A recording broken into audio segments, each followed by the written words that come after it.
ವೀಕ್ಷಕರೇ ನಮಸ್ಕಾರ.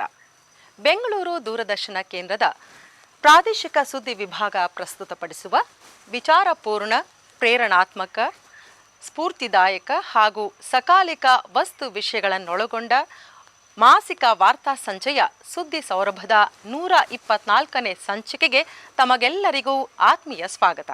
ಈ ಸಂಚಿಕೆಯಲ್ಲಿ ಆಕಾಶದ ಅನಂತ ರಹಸ್ಯಗಳ ಅನಾವರಣ.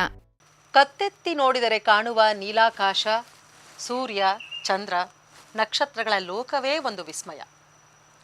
ಅನಂತ ರಹಸ್ಯಗಳನ್ನು ತನ್ನೊಳಗೆ ಇಟ್ಟುಕೊಂಡಿರುವ ಆಕಾಶವನ್ನು ನೋಡುವುದೇ ಒಂದು ಕಲೆ, ವಿಜ್ಞಾನ.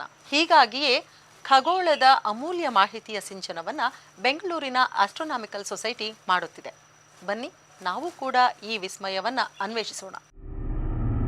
ಸೌರಮಂಡಲ, ಆಕಾಶಕಾಯಗಳು, ಗ್ರಹ, ನಕ್ಷತ್ರಗಳು, ನಕ್ಷತ್ರ ಪುಂಜಗಳು ಎಲ್ಲವೂ ಅನಾದಿ ಕಾಲದಿಂದಲೂ ಮನುಷ್ಯನನ್ನು ಆಕರ್ಷಿಸುತ್ತಲೇ ಬಂದಿವೆ. ಆಕಾಶದಲ್ಲಿರುವ ಅನಂತ ರಹಸ್ಯಗಳನ್ನು ಭೇದಿಸುವ ಕಾರ್ಯವನ್ನು ವಿಜ್ಞಾನಿಗಳು ನಿರಂತರವಾಗಿ ಮಾಡುತ್ತಲೇ ಇದ್ದಾರೆ. ಜನಸಾಮಾನ್ಯರಿಗೂ ಆಕಾಶದ ಬಗ್ಗೆ ಆಸಕ್ತಿ ಇದೆ. ಈ ಆಸಕ್ತಿಯನ್ನು ತಣಿಸುವ ಕಾರ್ಯವನ್ನು ಬೆಂಗಳೂರಿನ ಆಸ್ಟ್ರೋನಾಮಿಕಲ್ ಸೊಸೈಟಿ ಮಾಡುತ್ತಿದೆ.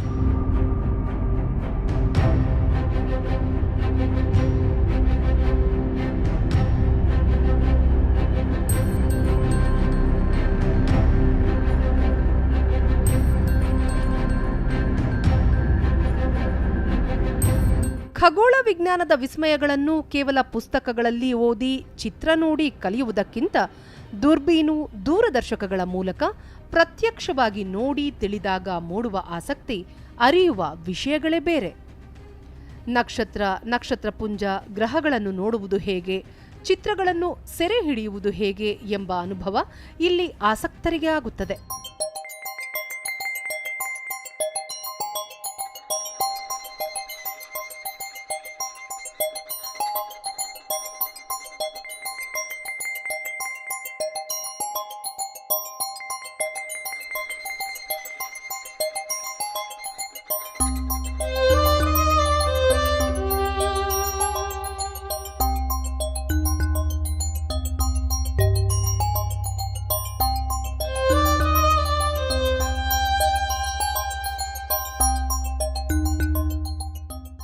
ನಕ್ಷತ್ರಗಳು, ಗ್ರಹಗಳು ಮತ್ತು ಬ್ರಹ್ಮಾಂಡದ ಬಗ್ಗೆ ಆಸಕ್ತಿ, ಉತ್ಸುಕತೆ, ಕೆಲವು ಪ್ರಶ್ನೆಗಳು ಅಬಾಲ ವೃದ್ಧರಾದಿಯಾಗಿ ಎಲ್ಲರಲ್ಲೂ ಇರುತ್ತದೆ. ಅದರಲ್ಲೂ ವಿಶೇಷವಾಗಿ ಶಾಲಾ ಮಕ್ಕಳಲ್ಲಿ ಇರುವ ಕುತೂಹಲಕ್ಕೆ, ಪ್ರಶ್ನೆಗಳಿಗೆ ವೈಜ್ಞಾನಿಕ ಉತ್ತರ ನೀಡುವ ಉದ್ದೇಶದಿಂದ ಕಾರ್ಯನಿರ್ವಹಿಸುತ್ತಿರುವುದು ಬೆಂಗಳೂರು ಆಸ್ಟ್ರೋನಾಮಿಕಲ್ ಸೊಸೈಟಿ. ತನ್ನ ಸ್ವಯಂ ಸೇವಕರ ಮೂಲಕ ಜ್ಞಾನದಾಹ ತಣಿಸುವ ಹಾಗೂ ಖಗೋಳ ವಿಜ್ಞಾನವನ್ನು ಜನಪ್ರಿಯಗೊಳಿಸುವ ನಿಟ್ಟಿನಲ್ಲಿ ದಿಟ್ಟ ಹೆಜ್ಜೆ ಇಟ್ಟಿದೆ.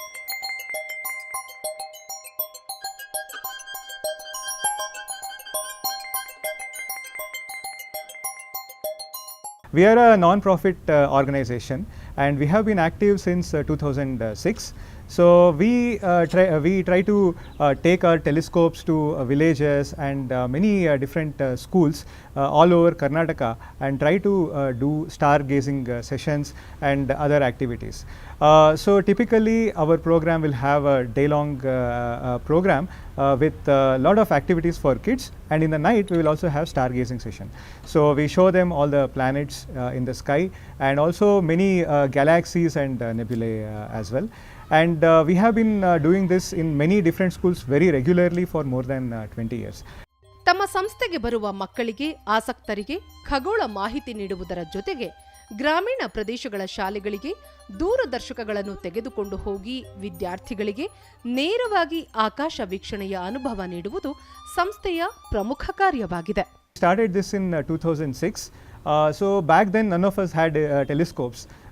So only a few had telescopes, and we were also trying to make our own telescopes, and that is how we started. So we made our own telescopes and we wanted to show objects through the telescope to other people as well.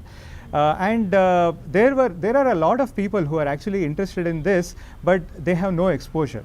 So that's when we started going out to many different villages and schools in the villages, and we started showing them all these objects.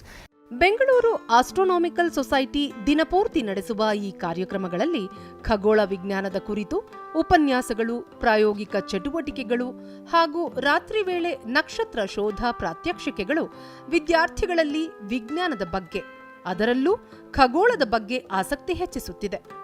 ಪುಟ್ಟ ಮಕ್ಕಳು ಈ ಅನುಭವ ಪಡೆಯುತ್ತಿದ್ದಾರೆ. ಸೂರ್ಯ orange ಇರುತ್ತೆ ಮತ್ತು ಅದ್ರ ಮೇಲೆ black dots ಇರುತ್ತೆ, ಅದು ಸನ್ಸ್ಪಾಟ್ಸ್. ಬೇರೆ ದಿನ ನಾನು ಸ್ಯಾಟರ್ನ್ ಗ್ರಹ ನೋಡಿದೆ, ಇನ್ನೊಂದು ದೊಡ್ಡ ಪ್ಲ್ಯಾನೆಟ್ಟು ಮತ್ತು ಅದ್ರ ಸುತ್ತ ಒಂದು ರಿಂಗ್ ಇರುತ್ತೆ. ತುಂಬ ಕ್ಲೋಸಾಗಿ ಹೋದರೆ ಅದು ಡಸ್ಟಲ್ಲಿ ಮಾಡಿರುತ್ತೆ ರಿಂಗು. ನನಗೆ ಅದ್ಭುತ ಅನಿಸ್ತು. ಖಗೋಳ ವಿಜ್ಞಾನವನ್ನು ಆಸಕ್ತರ ಮನೆ ಬಾಗಿಲಿಗೆ ತೆಗೆದುಕೊಂಡು ಹೋಗುವ ಈ ಪ್ರಯತ್ನ ಖಗೋಳ ವಿಜ್ಞಾನವನ್ನು ಮತ್ತಷ್ಟು ಜನಪ್ರಿಯಗೊಳಿಸುತ್ತಿದ್ದು, 100ಕ್ಕೂ ಹೆಚ್ಚು ಸ್ವಯಂ ಸೇವಕರು ಜಾಗೃತಿ ಕಾರ್ಯಕ್ರಮಗಳನ್ನು ಯಶಸ್ವಿಯಾಗಿ ನಡೆಸುತ್ತಿದ್ದಾರೆ. ಈ ಸ್ವಯಂ ಸೇವಕರಿಗೆ ಅವರ ಪಾಲಕರು ಬೆಂಬಲವಾಗಿ ನಿಂತಿದ್ದಾರೆ. ಅವನು 2003ಇಂದನೂ ಇದ್ದಾನೆ, ತುಂಬ ಇಂಟ್ರೆಸ್ಟು ಅವನಿಗೆ. ಅವನೇ ಓನಾಗಿ ಟೆಲಿಸ್ಕೋಪು ಮಾಡಿದ್ದಾನೆ. ಅವನಿಂದ ನನಗೂ ಸ್ವಲ್ಪ ಎಲ್ಲ ತೋರಿಸ್ತಾನೆ. ಎಲ್ಲಾದರೂ ಮಾಡಿ ಮೇಲೆ ಹೋದರೆ ಗ್ರಹಗಳಾಗಲಿ, ಇಲ್ಲ ಸೂರ್ಯ, ಮನೆ ರೀಸೆಂಟಾಗಿ ಸೂರ್ಯನ ತೋರಿಸ್ದ, ಆಮೇಲೆ ಚಂದ್ರನ ತೋರಿಸ್ತಾನೆ. ಅದರಲ್ಲಿರೋ ಕ್ರೇಟರ್ಸ್ ಎಲ್ಲ ತುಂಬ ಚೆನ್ನಾಗಿ ಕಾಣಿಸುತ್ತೆ ನಮಗೆ, ಹಾಗೆ ನೋಡಿದ್ರೆ ಕಾಣಲ್ಲ. ಆಮೇಲೆ ಇದು ಗ್ರಹಣ ಆದಾಗ ತುಂಬ ಚೆನ್ನಾಗಿ ತೋರಿಸ್ತಾ. ಬರೀ ಕಣ್ಣಲ್ಲಿ ನೋಡಿದ್ರೆ ಅಷ್ಟು ಚೆನ್ನಾಗಿ ಕಾಣಲ್ಲ, ಸುಮ್ಮನೆ ಒಂದು ಸ್ಟಾರ್ ಥರ ಕಾಣುತ್ತೆ ಅಷ್ಟೇ. ಟೆಲಿಸ್ಕೋಪಲ್ಲಿ ನೋಡಿದ್ರೆ ಪೂರ್ತಿ ಕ್ಲಿಯರ್ ಆಗಿರುತ್ತೆ. ಅವನು ಎಕ್ಸ್ಪ್ಲೈನು ಮಾಡ್ತಾನೆ, ಹಿಂಗಿದೆ ನೋಡೋ ಹಾಗಿದೆ ಅಂತಂದ್ಬಿಟ್ಟು. ಈ ಸಂಸ್ಥೆಯಲ್ಲಿ ಖಗೋಳ ಆಸಕ್ತಿ ಇರುವವರಿಗೆ ಸ್ವಯಂ ಸೇವಕರು ಆಸಕ್ತಿಯಿಂದಲೇ ವಿಷಯಗಳನ್ನು ತಿಳಿಸುತ್ತಾರೆ, ನಮ್ಮ ಕುತೂಹಲ ತಣಿಸುತ್ತಾರೆ ಎಂಬುದು ಇಲ್ಲಿಗೆ ನಿರಂತರವಾಗಿ ಬರುವ ವೀಕ್ಷಕರ ಅಭಿಪ್ರಾಯ. ಡೈಲಿ ರೂಟೀನಲ್ಲಿ ಅದೇ ನಡೀತಾ ಇರುತ್ತೆ, ಅದೇ ಕೆಲಸ, ಊಟ ತಿಂಡಿ. ಬಟ್ ಅಲ್ಲಿ ಹೋದಾಗ ತುಂಬಾ ಒಳ್ಳೆ ಚೇಂಜ್ ಇರುತ್ತೆ ನಿಮಗೆ. ಸ್ಟಾರ್ಟಿಂಗಲ್ಲಿ ನಿಮಗೆ ಸ್ಕೈ ಟೂರ್ ಅಂತ ಕೊಡ್ತಾರೆ, ಅವ್ರಿಗೆ ಹೇಳ್ಕೊಡ್ತಾರೆ ನಿಮಗೆ ಜನರಲಿ ಬೇಸಿಕ್ಸ್, ಹೇಗೆ ಯಾವ ನಕ್ಷತ್ರ ಎಲ್ಲಿ ಕಾಣುತ್ತೆ ಅದೆಲ್ಲ ಹೇಳ್ಕೊಡ್ತಾರೆ.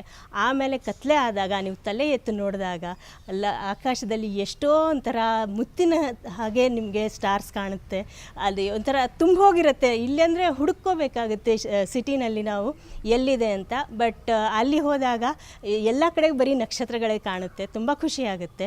ಕಳೆದ 20 ವರ್ಷದಿಂದ ಖಗೋಳದ ಬಗ್ಗೆ ಮಾಹಿತಿ ನೀಡುತ್ತಿರುವ ತಮ್ಮ ಸಂಸ್ಥೆ ಮೊಬೈಲ್ ಮತ್ತು ಟಿವಿಯಲ್ಲಿ ಕಳೆದು ಹೋಗುತ್ತಿರುವ ಮಕ್ಕಳಿಗೆ ತಲೆ ಎತ್ತಿ ನೋಡುವಂತೆ ಹವ್ಯಾಸ ಮೂಡಿಸಲು ಪ್ರಯತ್ನಿಸುತ್ತಿದ್ದು, ಇನ್ನೂ ಹೆಚ್ಚಿನ ಶಾಲೆಗಳಿಗೆ ತಲುಪುವ ಆಸಕ್ತಿ ಹೊಂದಿದೆ. ಬೆಳಕಿನ ಮಾಲಿನ್ಯವಿಲ್ಲದೆ ಹೆಚ್ಚು ಕಗ್ಗತ್ತಲ ಪ್ರದೇಶಗಳನ್ನು ರಕ್ಷಿಸಿದರೆ ಆಕಾಶ ವೀಕ್ಷಣೆಗೆ ಅತ್ಯಂತ ಸಹಕಾರಿಯಾಗುತ್ತದೆ ಎನ್ನುವುದು ಸ್ವಯಂ ಸೇವಕರ ಅನಿಸಿಕೆ. ಅಸ್ಟ್ರಾನಮಿ ಆಗಲಿ ಅಥವಾ ಒಂದು ವಿಜ್ಞಾನ ರೂಪವಾಗಿ ಇನ್ನೂ ಹೆಚ್ಚು ಮಕ್ಕಳುಗಳಿಗೆ, ಏನೋ ಗೊತ್ತಿರೋಂಗೆ ಇತ್ತೀಚೆಗೆ ಮಕ್ಕಳುಗಳಿಗೆ ಹೆಚ್ಚು ಮೊಬೈಲು, ಟಿ ವಿ ಮೇಲೆ ಗಮನ ಜಾಸ್ತಿ. ಹಾಗಾಗಿ ಈ ಅಸ್ಟ್ರಾನಮಿ ಮೂಲಕ, ಈ ಔಟ್ರೀಚ್ ಮೂಲಕ ಹೆಚ್ಚು ಮಕ್ಕಳನ್ನ ಈ ಅಸ್ಟ್ರಾನಮಿ ಬಗ್ಗೆ ಒಂದು ಕುತೂಹಲ ತರಿಸಿ ಅವರು ತಮ್ಮ ಮನೆಯಿಂದ ಹೊರಗಡೆ ಬಂದು ಆಕಾಶ ಕಾಯಗಳನ್ನ ಸ್ವತಃ ಯಾರೇ ಸಹಾಯ ಇಲ್ಲದೇ ಅವರಾಗೆ ಅದ್ರ ಬಗ್ಗೆ ಹೆಚ್ಚು ನೋಡಲಿ, ಅದ್ರ ಬಗ್ಗೆ ತಿಳ್ಕೊಳ್ಳಿ, ಅದು ಅವರಿಂದ ಇನ್ನೂ ಒಂದಿಷ್ಟು ಮಕ್ಕಳುಗಳಿಗೆ ಇನ್ನೂ ಅದು ಹರಡಲಿ ಅನ್ನೋ ಒಂದು ಆಸೆ ಇದೆ. ಒಟ್ಟಾರೆ ಕಣ್ಣಿಗೆ ಕಾಣುವ, ಕಣ್ಣಿಗೆ ಕಾಣದ ಹಲವಾರು ವಿಸ್ಮಯಗಳನ್ನು ತನ್ನೊಳಗೆ ಬಚ್ಚಿಟ್ಟುಕೊಂಡಿರುವ ಆಕಾಶದ ಸಮ್ಯಕ್ ದರ್ಶನದಿಂದ, ಗ್ರಹ ತಾರೆಗಳ ಅಧ್ಯಯನದಿಂದ, ಸಂಶೋಧನೆಯಿಂದ, ಅನ್ವೇಷಣೆಯಿಂದ ಸಾಕಷ್ಟು ಅನುಕೂಲಗಳೂ ಇವೆ. ಗ್ರಾಮೀಣ ಮಕ್ಕಳಿಗೂ ಆಕಾಶ ವೀಕ್ಷಣೆಯ ಅವಕಾಶಗಳು ಲಭಿಸಲಿ, ವೈಜ್ಞಾನಿಕ ಮನೋಭಾವ, ಆಸಕ್ತಿ ಬೆಳೆಯಲಿ, ಹೊಸ ತಲೆಮಾರಿನ ಹೊಸ ವಿಜ್ಞಾನಿಗಳು ಹೊರಹೊಮ್ಮಲಿ ಎಂಬುದು ಸುದ್ದಿ ಸೌರಭದ ಆಶಯ.